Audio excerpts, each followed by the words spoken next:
Students, welcome to my YouTube channel.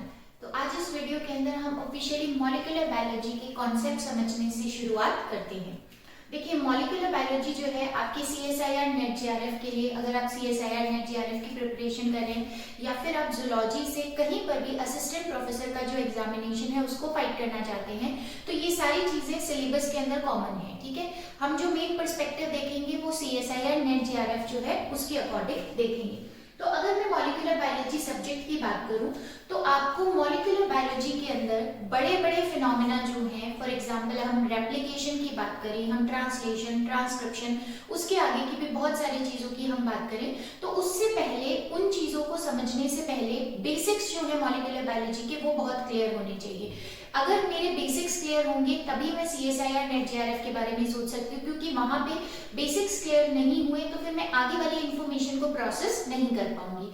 ठीक है, तो मैं अपने एक्सपीरियंस से, मेरा जो एक्सपीरियंस रहा है इस एग्जाम को क्वालिफाई करने का, उसके अकॉर्डिंग आपको समझा रही हूँ कि मॉलिक्यूलर बायोलॉजी में पहले हमने किस पे ध्यान देना है, आपके बेसिक्स पे ध्यान देना है। और इस वीडियो के अंदर मैं आपको एक छोटा सा बेसिक चीज बताने वाली हूँ, और वो ये है कि जब भी हम बात करते हैं मॉलिक्यूलर बायोलॉजी के अंदर, जब हम रेप्लिकेशन के बारे में बात करेंगे, आगे भी बहुत सारी चीजों की बात करेंगे, तो एक चीज आप बहुत बार सुनते हो कि भाई कोई भी पर्टिकुलर DNA है, उस DNA ने किसी प्रोटीन ने उस DNA को बाइंड किया है। ठीक है, तो पहली बात तो ये समझनी होगी हमें कि हमको एग्जैक्टली में ये बात कैसे रिकॉग्नाइज हुई कि हाँ भाई ये पर्टिकुलर जो प्रोटीन है ये DNA से बाइंड कर रहा है। अगर मैं बोलूं DNA पॉलीमरेज DNA पे बाइंड करता है, तो पहले मुझे तो क्लैरिटी होनी चाहिए कि कैसे पता चला कि अच्छा DNA पॉलीमरेज ही DNA से बाइंड करता है, ये वाला पर्टिकुलर प्रोटीन जो है ये DNA से बाइंड कर रहा है। तो इसके लिए हमारे पास एक टेक्निक है, और देखिए हम कैसे रिकॉग्नाइज करते हैं वो। सबसे पहले अगर मैं ये बना रही हूँ, ये DNA, ठीक है,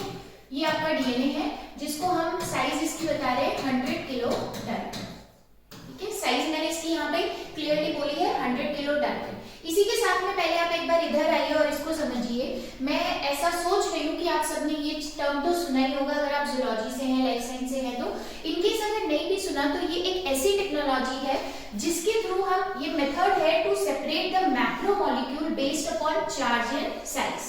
ठीक है, जेल इलेक्ट्रोफोरेसिस में हम एक जेल प्लेट बनाते हैं, जेल प्लेट के अंदर जो भी मैक्रोमोलिक्यूल्स वगैरह हम यहाँ पे डालते हैं, इनके वेल में डालते हैं, उसको चार्ज और साइज के बेसिस पे क्या कर दिया जाता है, सेपरेट कर दिया जाता है। तो ये टेक्निक हमारे पास ऑलरेडी होती है, इसी टेक्निक को हम यहाँ पे थोड़ा यूज करने वाले हैं। अगर मैं एक पूरी हम यहाँ पे एक छोटी सी वाइल या टेस्ट ट्यूब समझ लीजिए आप, ठीक है, वाइल समझ लीजिए, बहुत छोटा सा ही सैंपल होगा हमारा।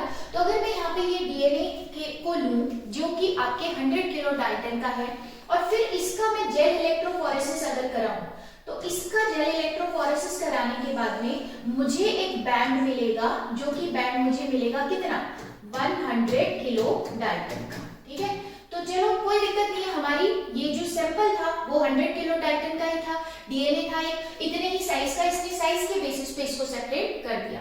अब मुझे पता क्या लगाना है कि कोई पर्टिकुलर DNA कोई पर्टिकुलर प्रोटीन से बाइंड करता है। अब नेक्स्ट सैंपल में मैं क्या करने वाली हूँ, इसी वाइल के जैसे एक और वाइल लूंगी, और यही सैंपल जो यहाँ पे DNA का लिया हुआ था 100 किलो डाल्टन का, इसी के साथ में हम एक छोटा सा प्रोटीन जो है, जो कि 40 किलो डाल्टन बोल रही है यहाँ पे, ठीक है, इतना सा प्रोटीन जो है ये हमने यहाँ पे इंट्रोड्यूस करा दिया। इसी वाइल के अंदर मैंने DNA का सैंपल डाल दिया, और इसी वाइल के अंदर मैंने प्रोटीन का सैंपल डाल दिया। अब जब मैं ये आपके जेल के ऊपर इसको रन कराने वाली हूँ, यहाँ पे मैं वेल में ये वाला सैंपल डालने वाली हूँ, तो अगर ये प्रोटीन इस DNA से बाइंड करेगा तो यहाँ पे मुझे 100 किलो डाल्टन का बैंड नहीं मिलेगा, यहाँ पे मुझे मिलेगा आपके कितना, 140 किलो डाल्टन का। तो इसका मतलब मेरा पहले जो सिंगल आपके सैंपल जब मैंने DNA का लिया था तब मुझे कितना का बैंड मिल रहा था, देखो एक बैंड मिल रहा था, वो इतना। क्या अब ये बैंड शिफ्ट हो गया है, क्या अब ये बैंड मैं कह सकती हूँ कि बैंड शिफ्ट हो चुका है? तो इसका मतलब ये पर्टिकुलर प्रोटीन जिसको हम नाम दे देते हैं सैंपल A प्रोटीन, तो अब हम इसका कंक्लूजन निकाल सकते हैं कि A प्रोटीन जो है वो DNA से बाइंड करता है। दोबारा से देखिएगा, मैंने सबसे पहले सैंपल में लिया है DNA का सैंपल, इसको जब मैंने जेल प्लेट पे रन कराया तो यहाँ पे मुझे एक सिंगल आपके बैंड दिखाई दिया। जब इसी के अंदर मैंने प्रोटीन को इंट्रोड्यूस किया, प्रोटीन को इंट्रोड्यूस करने के बाद में जब हमने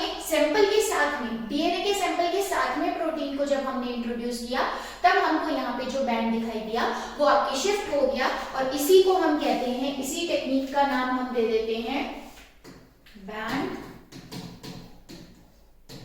शिफ्ट ऐसे। इसी को हम क्या कहते थे?